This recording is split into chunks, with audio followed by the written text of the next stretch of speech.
암탉의 품에 독수리의 알을 넣어두었습니다.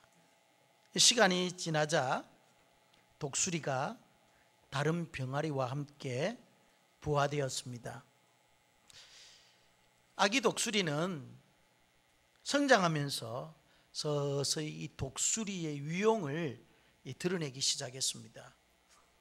뾰족한 부리와 날카로운 발톱, 그리고 크고 멋진 날개를 가진 아주 멋진 독수리로 성장하고 있었습니다. 그런데 이 독수리의 하는 짓은 닭처럼 땅을 긁어 벌레를 잡아먹고 푸득거리며 몇 번의 날개짓만 할 뿐 날지를 않는 거예요. 모양은 독수리인데 하는 짓은 닭인 거예요. 그러던 어느 날 공중을 배회하던 독수리가 닭의 무리 속에 있는 독수리를 발견하고 이제 땅에 내려왔습니다. 그러면서 그 독수리에게 하는 말이 뭐냐면은, 너는 닭이 아니야. 너는 독수리야. 왜 독수리가 닭처럼 행동하니? 나를 따라와 하면서 물가로 그 독수리를 데리고 간 거예요. 그러면서 물에 비친 자신들의 모습을 바라보면서, 잘 봐, 너 나하고 똑같이 생겼잖아. 너는 나와 똑같은 독수리야. 자, 지금부터 땅을 박차고 저 푸른 창공을 향해 우리 힘껏 날아가자 하면서 그 닭처럼 행동하는 독수리에게 이런 말을 계속 하니까 이 독수리의 본능이 이제 깨어난 거예요. 지금까지 자신은 닭인 줄 알고 살아왔어요. 그런데 어느 날 독수리라는 자신의 본래의 모습을 재발견하게 된 거예요.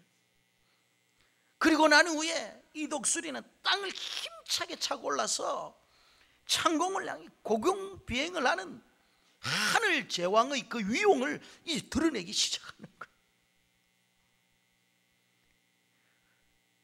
만약 이 독수리가 자신의 존재를 깨닫지 못하고 날마다 땅만 파헤치는 이 닭처럼 살아갔다면은 이 독수리의 인생이 얼마나 허무하고 안타까웠겠어요. 그리스도 안에서 재창조함을 받은 우리 그리스도인들은 하나님의 자녀가 되는 권세를 받았습니다. 믿으시면 아멘. 그런데 하나님 자녀의 이 권세를 우리가 누리지 못하고 평생 살아간다면 얼마나 안타까운 일이겠습니까? 마치 독수리 새끼가 이 닭처럼 땅을 파고 먹이를 쪼아먹고 사는 그와 똑같은 거예요. 하나님 자녀의 권세할 때 이 권은요, 파워, 힘, 능력을 말하는 거예요. 예수 그리스도를 나의 구주로 영접한 모든 하나님의 자녀들에게는 이와 같은 영적인 권세와 힘과 파워가 있는 줄 믿으시기를 바랍니다. 하나님은 이 세상 사람에게도 많은 것을 주셨습니다. 그렇지만은 많은 것을 주었지만은 주지 않은 것이 있는데, 그것이 뭐냐? 이 영적인 권세는 세상 사람들에게 주지 않았습니다. 세상 사람들에게 하나님 돈도 주시잖아요, 그죠? 명예와 권력도 주시죠. 그런데 세상 사람들이 가질 수 없는 하나, 이것이 바로 뭐다? 영적인 권세, 영권이에요. 하나님의 자녀된 권세, 세상 사람이 누리지 못하는 거예요. 오직 예수 그리스도 안에 있는 하늘 자녀들에게만 주어진 권세인 줄 믿으시기를 바랍니다. 이 권세는 세상 사람들은 잘 알 수 없지만 세상에서 통하는 능력이, 이 권세는 세상과 우리를 구별하게 만드는 능력이에요. 이 권세는 그리스도인의 정체성을 보여주는 권세인 것입니다. 여러분, 신자다움이라는 것이 뭐죠?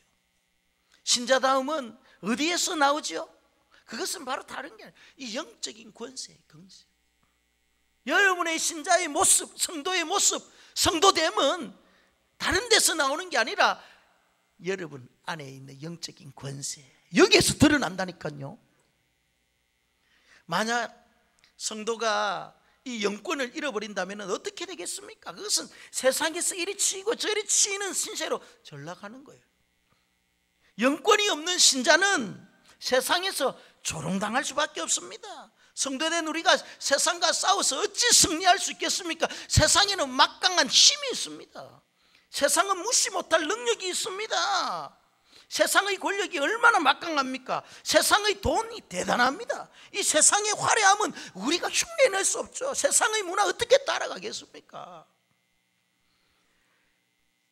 이런 세상 속에서 하나님의 자녀들이 영권을 잃고 영권을 상실한 채 살아가면 이 세상 안에서 주눅들고 살아갈 수밖에 없다는 것입니다.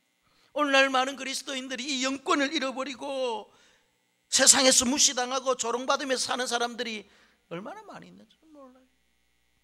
그러나 여러분, 초대교회는 그렇지 않았습니다.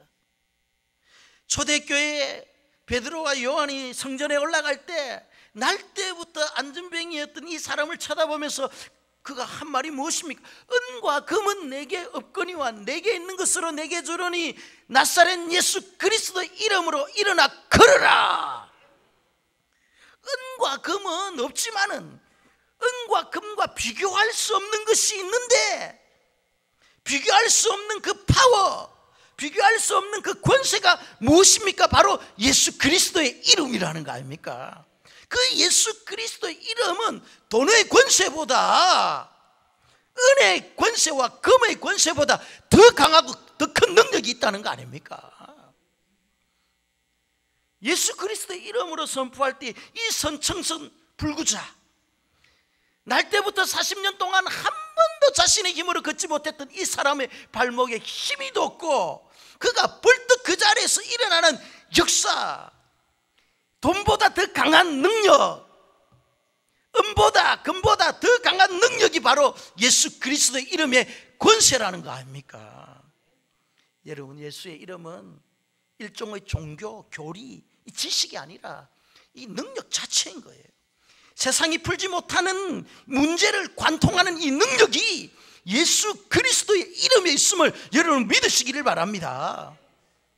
그래서 여러분, 우리 안에 있는 영적인 권세가 발휘되기 시작하면 여러분의 삶에 기적이 일어날 줄 믿습니다. 매여 있는 것들이 이제 풀어지고 막혀 있는 것들이 뚫어지고 안전뱅이가 일어나는 기적이 일어나는 것입니다. 이와 같은 영권을 회복하는 우리 가수원교회 성도가 되기를 주님의 이름으로 축원합니다. 만약 나에게 은과 금은 있지만은 아무런 능력이 나타나지 아니하면 무슨 소용이 있겠습니까? 비록 나에게 은과 금은 없지만은 하늘의 권세를 가지고 나사렛 예수의 이름으로 선포할 때 우리의 삶에는 여러분 기적이 일어날 줄 믿습니다. 영권을 행사하려면은 우리가 누군지를 분명히 알아야 됩니다. 내가 누구인가? 신자의 이 정체성, 성도의 아이덴티티, 이것이 불투명하면은 우리는 세상을 이길 수가 없습니다. 예수 믿는 우리 모두는 하나님의 자녀입니다. 하나님의 자녀됨의 정체성이 분명해야 되는 것. 오늘 영접하는 자, 곧 그 이름을 믿는 자들에게는 하나님의 자녀가 되는 권세를 주셨으니, 믿는 자들, 영접하는 자들, 예수 그리스도를 나의 인생의 주인으로 고백하는 자들, 이런 자들에게는 하나님 자녀의 권세 주신 거예요. 이 하나님의 자녀의 권세가 곧 하늘의 권세죠. 하나님의 자녀라는 권세를 우리는 이제부터 분명히 붙들어야 하는 것입니다. 다른 것은 좀 놓치도 좋아요.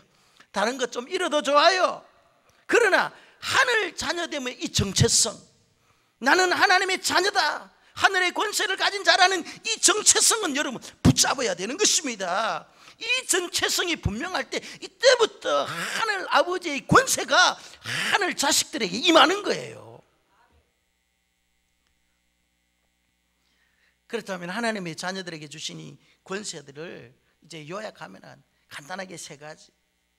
하나님의 자녀들에게는요, 하나님의 인도함을 받는 특별한 권세, 권리가 주어집니다. 오늘 본문 로마서 8장 14절에 보면 무릇 하나님의 영으로 인도함을 받는 사람은 곧 하나님의 아들이라. 누가 하나님의 자녀라고요? 하나님의 영으로 인도함을 받는 자들이에요.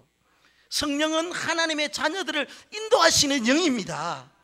성령은 우리의 삶의 내비게이션이에요. 우리의 삶을 목적지로 안전하게 분명히 갈 수 있도록, 혼란에 빠지지 않도록, 망하지 않도록 철저하게 안전하게 인도하시는 분이 성령인 줄 믿으시기를 바랍니다.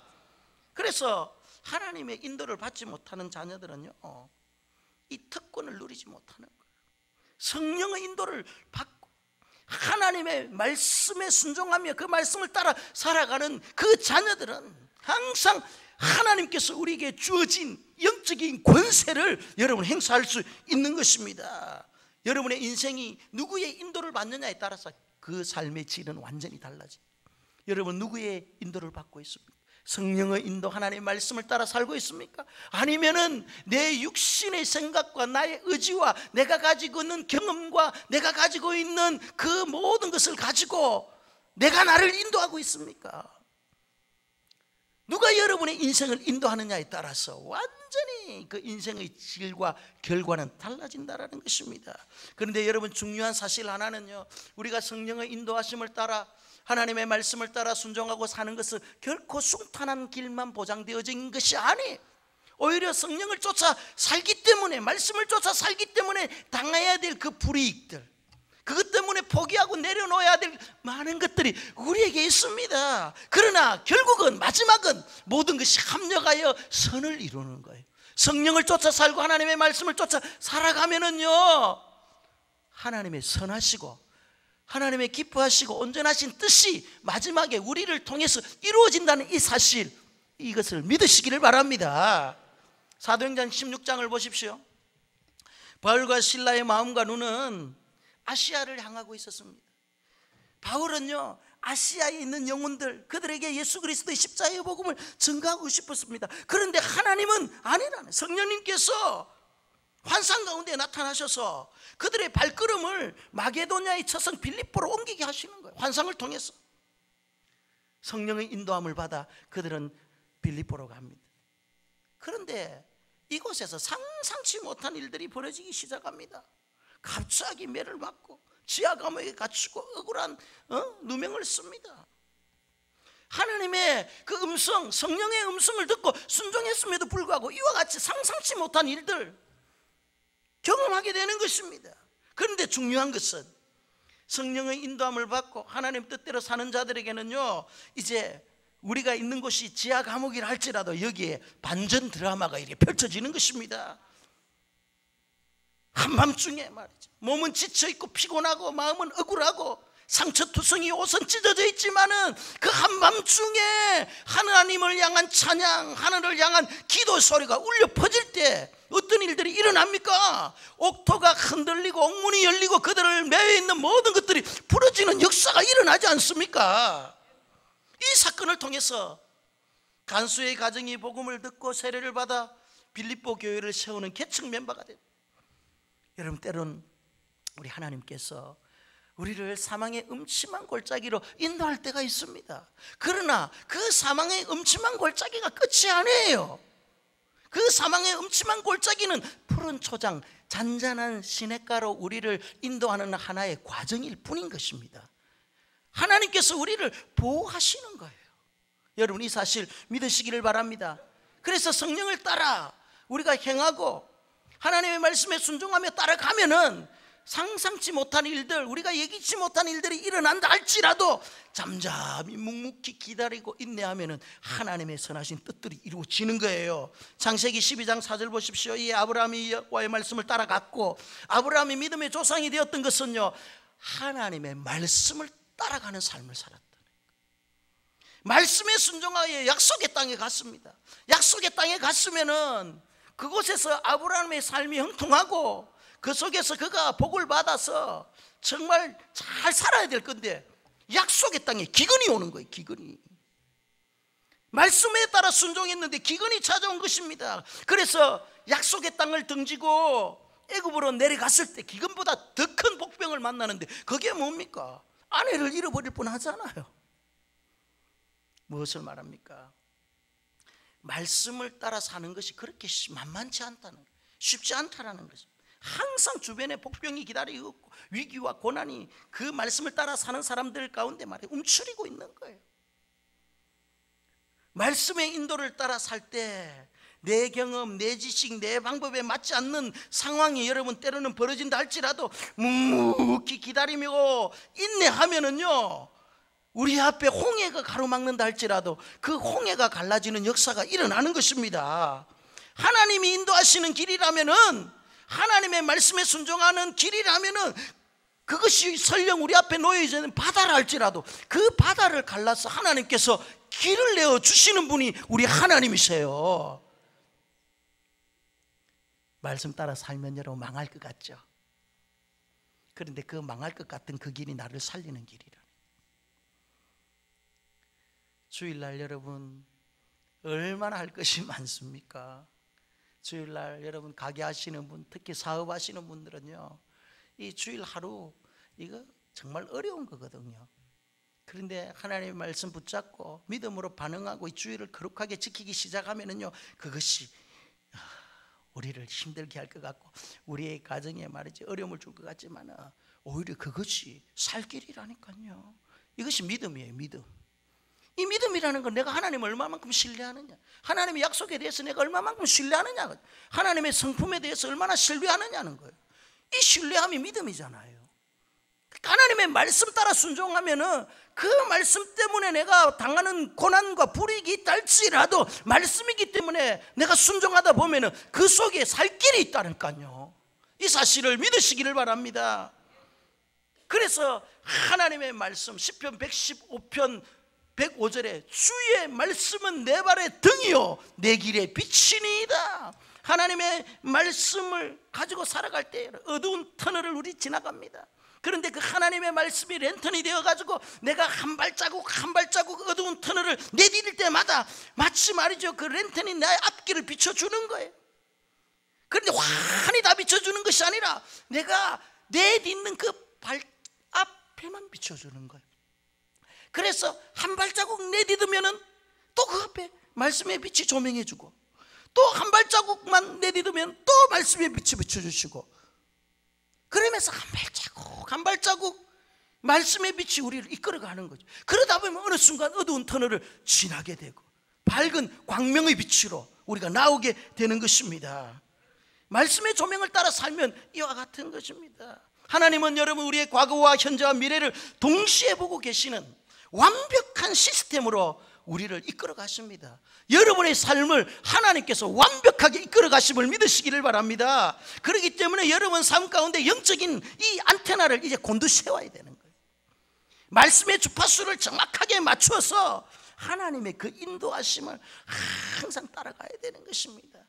영적인 감각, 영적인 센스가 무너지면은 성령의 인도함을 받을 수, 말씀의 주파수를 제대로 맞추지 못하면 하나님의 말씀이 이끄는 대로 순종할 수가 없다. 그러니까 하나님 자녀였던 권세는요, 이 하나님의 보호하심 가운데 살아가는 거예요. 그 보호하심의 그 권세, 이게 하나님의 자녀들이 누리는 특권이잖아요. 두 번째 하나님의 자녀된 권세는요, 아버지의 보호하심을 받는다는 거예요. 우리의 인생은 참으로 연약합니다. 시편 103편 15절 말씀에 인생은 그 날이 풀과 같으며 그 영화가 들의 꽃과 같도다. 우리의 인생이 뭐라고요? 풀이래, 풀. 우리의 인생의 화려함이 꽃과 같은 거예요. 잠시 있다가 없어질 그 꽃과 같은 것이 우리 인생의 영화. 우리의 인생의 그 생명은 마치 들의 풀과 같은 거예요. 강한 것 같죠? 약하고 약한 것이 우리의 인생입니다. 하나님께서 한번 후 하고 불어버리면은요, 이 세상에 안 날아갈 것이 없습니다. 자신만만했던 건강, 이것도 하나님께서 한번 후 하시면 그냥 날아가 버리는 거예요. 그토록 내가 놓지 못하고 쥐고 있었던 이 돈, 물질, 부와 명예, 권력, 이것도 하나님께서 한번 후 날아가 버리는 거예요. 세상 권력 다지고 있었던 전직 대통령들 다 지금 하나님 불어버리니까 어디로 갑니까? 후 보니까 감옥 안으로 다 들어가 버린다.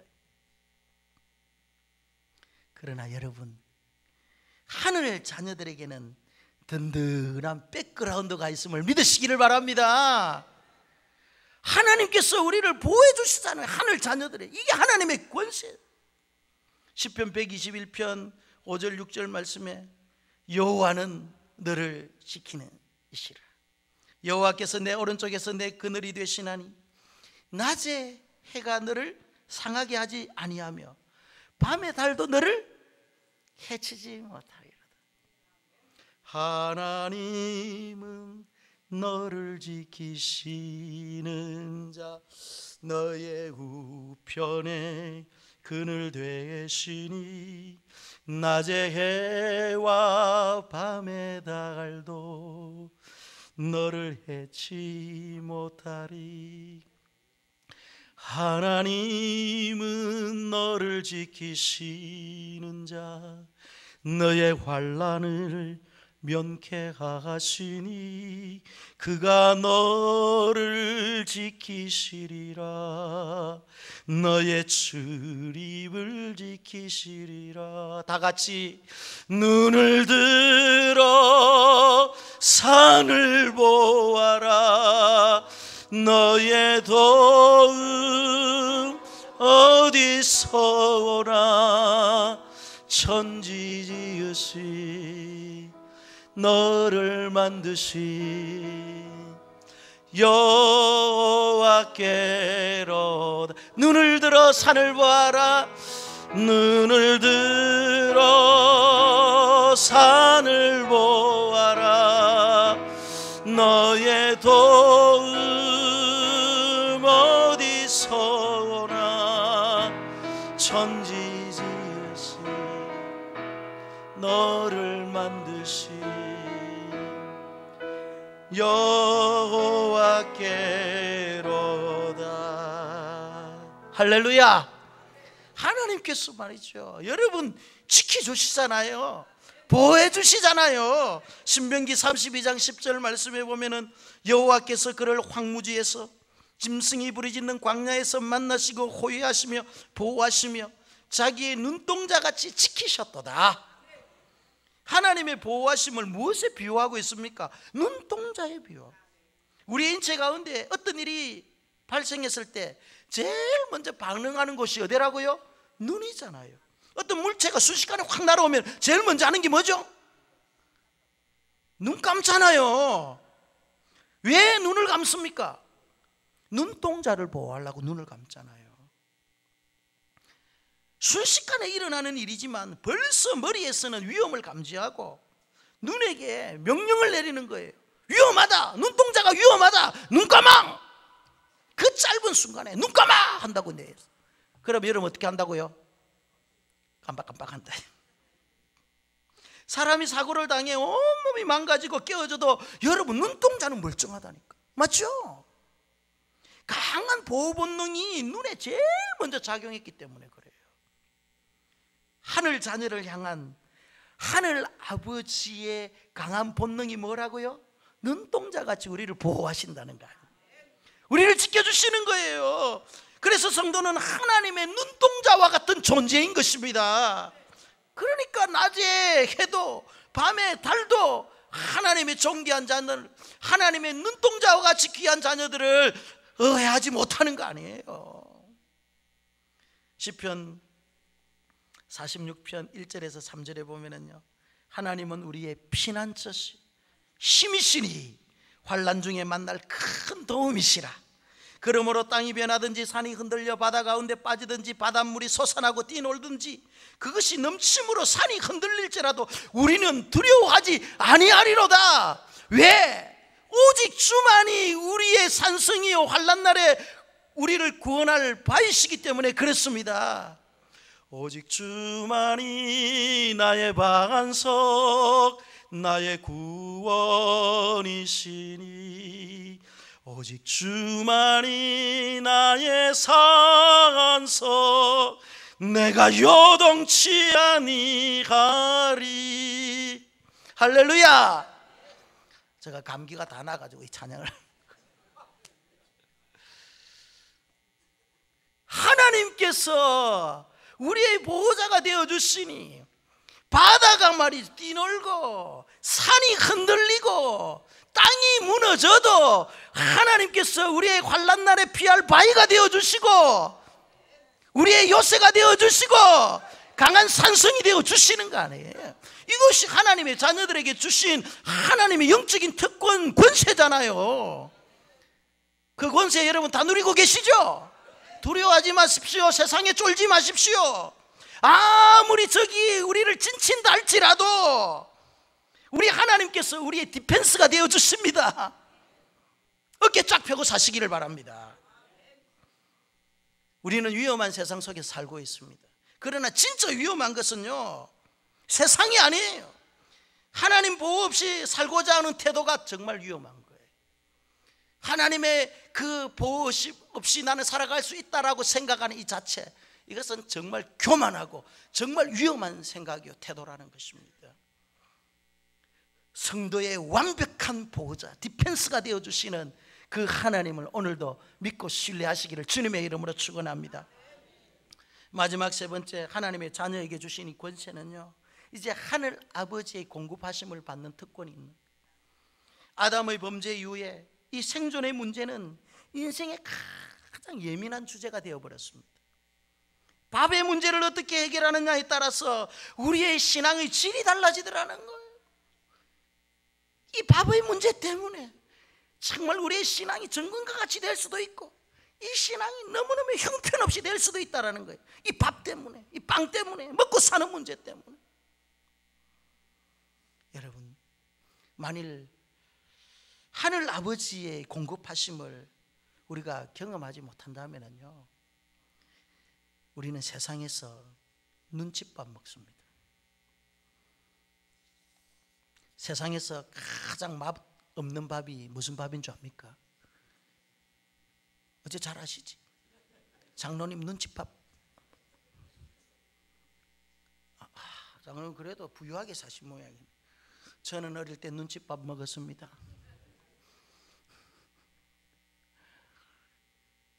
이 눈칫밥은 먹고 싶은 대로 다 먹는 밥이 아니에요. 주는 대로 먹어야 되는 거예요. 나의 의사와 상관없는 거예요. 하늘 아버지의 공급하심을 경험하지 못하면 내 밥줄을 쥐고 있는 자에게 우리는 순종하며 살아갈 수밖에 없어요.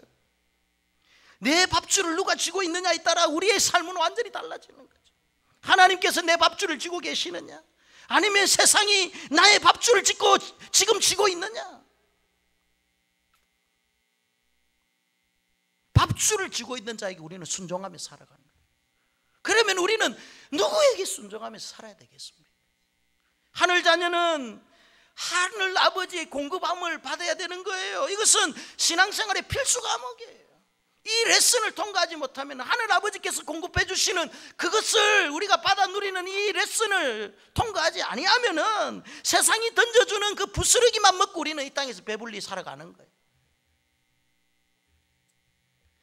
이스라엘은 광야에서 하늘 아버지의 공급하심을 철저하게 경험합니다. 엄청나게 많은 그 만나와 그 메추라기를 200만 명이 넘는 사람들에게 먹여주시는 거예요. 여러분, 200만 명이 먹는 그 만나가 매일매일 하늘에서 내려왔다고 생각을 한번 해보십시오. 그 양이 얼마나 엄청나겠습니까? 하루 이틀도 아니고 200만 명이 먹을 수 있는 메추라기를 하나님께서 그들에게 보내주셨다면 그 메추라기의 그 수가 엄청날 거네. 하늘을 덮었을 것입니다. 하루 이틀도 아닌, 한두 달도 아닌, 1, 2년이 아닌 40년 동안 매일매일 그것도 주셨다고 생각을 해보십시오. 그렇다면 하나님께서 이들에게 만나를 주시면서 교훈하고자 하는 그 레슨이 무엇이었냐? 너의 생존은 내가 책임지고 있다. 너희들 내가 먹이지 않느냐? 이 많은 200만 명이 넘는 이 백성, 내가 매일매일 너희들을 먹여 살린다는 거예요. 너희의 생존을 내가 책임지고 있다는 거예요. 그러므로 너희들이 가나안 땅에 들어가도 잊지 말아라는 것입니다. 그 땅의 화려함, 그 땅의 풍족함, 그것에 비교해서 나를 잊어버리면 안 된다는 거예요. 그 가나안의 그 농경 문화의 그 화려함, 그것 때문에 매일매일 너희들에게 40년 동안 만나를 주시고 생존을 책임지신 그 하나님을 잊지 말아라는 것입니다. 그 가나안 땅의 바알 우상, 매력적인 그 우상, 그 앞에 무릎 꿇지 말아라는 거예요. 매일매일 만나를 주신 그 하나님을 기억하면서, 이것이 하나님께서 광야에 그들에게 만나를 주신 그 레슨이에요. 레슨, 교훈이라니까요. 주님께서도 동일한 말씀하시잖아요. 마태복음 6장 26절에서 30절에 뭐라고 말씀하십니까? 공중의 새를 보아라. 심지도 않고 거두지도 않고 창고에 모아들이지도 아니하되 하늘 아버지께서 기르신다는 거예요. 들의 백합화가 어떻게 자라는가 생각해봐라. 수고도 아니하고 길쌈도 아니하느니라. 오늘 있다가 내일 아궁이에 던져지는 들풀도 하나님께서 이렇게 입히시는데, 중요한 건 하물며 너희일까 보냐. 공중의 새, 들의 꽃, 아궁이에 던지질 그 들풀도 하나님께서 모든 필요를 아시고 다 공급하시고 살게 하시는데, 하물며 예수 그리스도의 생명의 피값으로 구원하신 하나님의 존귀한 자녀들, 하나님의 눈동자와 같이 아끼고 보호하시는 하나님의 자녀들, 이 세상에 먹고 마시고 사는 문제 때문에 고민하고 염려할 필요 있느냐는 거예요. 하나님의 자녀들이 먹고 입고 사는 것 때문에 염려하고 걱정하는 것은 하늘 권세를 가진 성도들의 삶이 아니라는 거예요. 이것 때문에 염려하고 걱정한다면 하나님께서 기분 나빠하신다. 하나님께서 다 책임지고 보호할 텐데 왜 자꾸 걱정하느냐.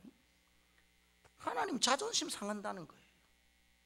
자꾸 염려하지 마라. 네 자꾸 염려할 때마다, 걱정할 때마다 내 자존심 상한다. 네 나를 뭘로 보고 그렇게 자꾸 염려하노? 내가 네 아버지인데. 이래도 걱정할 거예요, 여러분. 이래도 염려할 거예요.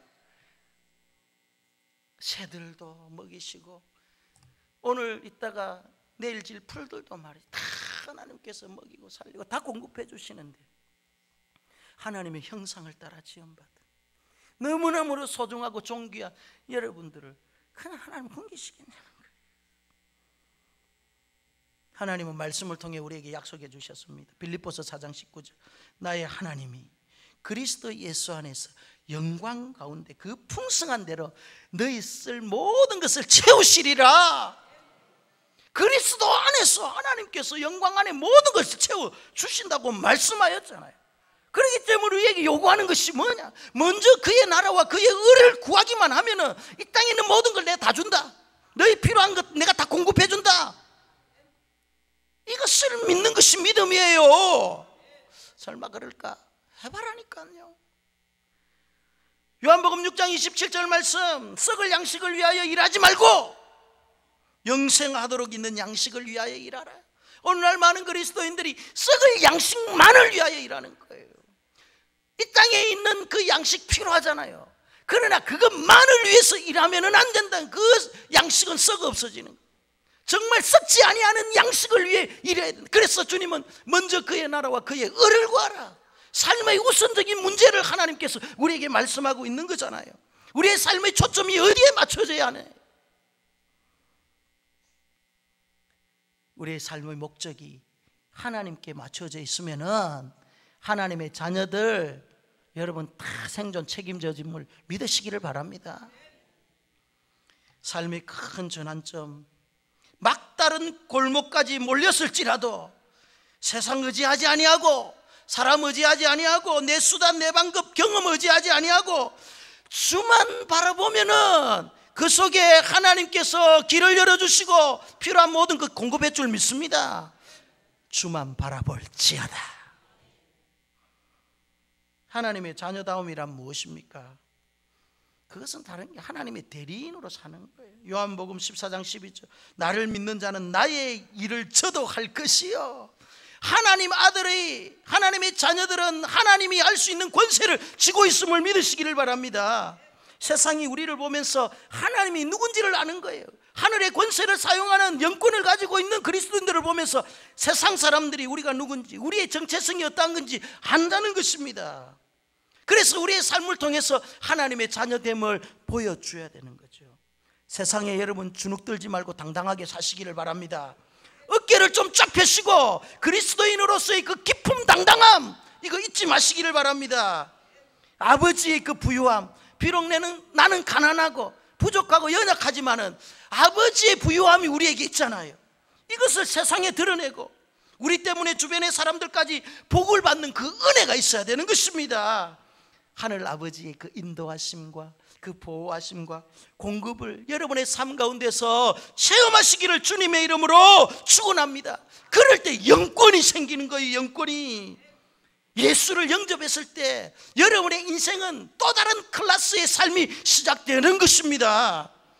하늘 권세를 가진 자들, 자녀된 권세를 가진 자들, 어떠한 상황과 순간에도 하나님께서 여러분을 보호하시고 인도하시고 여러분의 모든 필요를 공급해 주시는 그 하느님이 우리의 하늘 아버지라는 사실을 여러분 믿으시고 오늘도 당당하게 살아가시기를 주님의 이름으로 축원합니다.